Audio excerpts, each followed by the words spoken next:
As if dealing with Bowser wasn't bad enough, now fresh from his fight with aliens, Mario returns home to find Wario's stolen his castle. Hello there, welcome to Saber Jewel Gaming, where we always take the high ground, and welcome to our retro review of Super Mario Land 2, 6 Golden Coins. I was a huge fan of the original Super Mario Land. Released in 1989, it came out into a world that was still using the original Nintendo Entertainment System, and it was our first true glance at handheld gaming. The graphics were hella simplistic, but the gameplay was just so smooth and perfect that no one really seemed to care.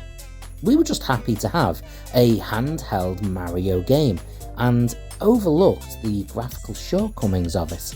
But released in 1992 into a world that had access to the Super Nintendo Entertainment System, Super Mario Land 2, 6 Golden Coins had a much bigger task ahead of it. People already loved Super Mario Land, but with games like Super Mario World and Super Mario All-Stars out there, people had a much higher expectation of what they wanted from a Mario game now. In making Super Mario Land 2, it feels like the designers were trying to do a bit of a best of both worlds situation. They clearly wanted to copy some of the best parts of games such as Super Mario World, but also wanted to do something a little bit different, and in doing so, they created something a little bit unique and quite special. Whereas Super Mario Land just threw you straight into the first world, you had 4 worlds, and each world had, I believe, 3 levels on it. Super Mario Land 2 gives us that open world map that we saw in games like Super Mario World and Super Mario Bros. 3. However, unlike Super Mario World and Super Mario Bros. 3, where you needed to unlock each new world or level by completing the one before it, in this game, you could choose between the different worlds you wanted to visit. So if you were getting a little bit stuck on one world, you could change your mind and go and visit one of the others for a bit of a break. And each world had its own unique theme, such as outer space, underwater, haunted house, or just being inside a giant mechanical toy Mario. So what was the overall story of this game? Well, in creating this, the designers wanted to get away from the usual trope of Mario needing to rescue somebody. In the Super Mario Bros. Games, he was always going off to rescue Peach, or one of her family members. In Super Mario Land, he was rescuing Daisy from Tatanga, the space alien that had kidnapped her. Well, in this game, Mario for once was doing something for himself. You see, in a unique twist, this game plays out as a direct sequel to Super Mario Land. In that original game, Mario had to go off and rescue Daisy from Tatanga, the evil space alien, the first time we've had this in a Mario game. Well, in this game, while he was away, Tatanga has joined up along with a bunch of other bosses and has helped take over Mario's castle. Apparently Super Mario Land is an actual place, and he has his own castle. Who knew that a plumber's salary could afford such perks? But that castle has been taken by Wario. He's the big boss in this, and while it's really quite cool that Tatanga is back as a sort of cameo sub-villain, it's Wario who is taking over as the big bad, along with a whole host of other themed characters for each world. With each world and each set of bosses that Mario defeats, he finally gets access to one of the golden coins. The 6 golden coins that allow him access back into his castle, where he will finally face Wario. So the game does have a slightly more original concept, but still sticks to the basic Mario tropes. It even threw in a fair few bonus games, which brightened things up, gave a bit of variety, and allowed you to pick up a few bonuses that you might need before going back to tackle that particularly challenging boss.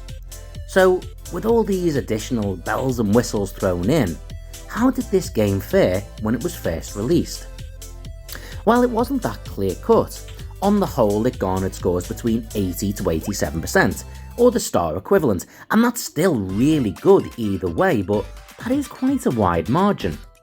But one particular score by Total Magazine, an independent Nintendo magazine in the mid-90s, gave it only 70%. Now, they'd given the original Super Mario Land 94%, so they clearly saw a distinct drop-off in the two games. Most people gave very high praise, specifically for the graphics, which they really point out was a leap forward from the original Super Mario Land game. The gameplay still was considered very positive. The one overall negative that was highlighted was the game really wasn't very long, nor was it particularly challenging. Any half-seasoned gamer, or certainly anyone who's familiar with the Mario games, was going to complete it. It was simply a matter of how long, and that wasn't usually that long. Regardless, the game would go on to sell 5 million copies by March 1993, and eventually, all told, would go on to sell nearly 11.2 million copies worldwide. This made it the 5th best-selling Nintendo Game Boy game ever, and Nintendo Magazine would eventually rank it 44th in the top 100 Nintendo games of all time. But that's then. What about now? How does this game stand up to modern scrutiny? Well, let's start with the graphics. The one thing we have to account for is the green screen with no other colour options. If you can adapt for this, or if you played the original Game Boy games and so this doesn't affect you, then graphically this game stands up remarkably well, certainly as well as many of the 16-bit games on the Super Nintendo and beyond. However, if that green screen is something that you find a little bit more jarring, then graphically it's not going to have the same effect. Gameplay wise, it's super accessible, has a lot of fantastic tropes, and some of the more original things that you don't see in many other Mario games. However, there is one aspect of the gameplay that really does stand out, and that is just how easy it is to complete. Normally while I'm reviewing games, I make sure I get enough footage to be able to do a fair game review. In this one, it was no challenge at all to complete the whole thing. But at the same time, I wanted to complete the whole thing.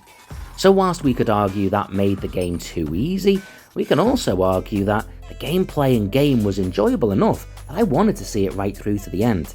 And this game also has one of those rare experiences of genuinely feeling like a piece of history, in the same way that the original Mario game introduced us to Mario, Luigi, Princess Peach and Bowser. This was the first game where we got to see Wario, who would go on to be almost as iconic as many of those other characters and would be seen in so many more games.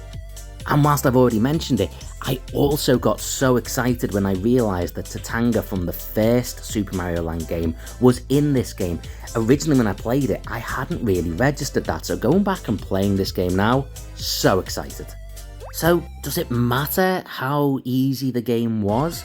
I still got a great deal of enjoyment out of it, probably a lot more than I did from many of the other games I've reviewed. To quote Vision in Age of Ultron, "A thing isn't beautiful because it lasts." This game didn't last that long, but man, I enjoyed going back to play it. So, let's see, how does this game score? I really don't think Super Mario Land 2 is remembered as fondly as it should be. Certainly not as fondly as some of the other Mario games. I easily think this game deserves an 8 out of 10. And realistically, whilst the length of the game is its main downfall, unlike so many other games, I never reached a point where I got bored. I never wanted the game to end. It just did.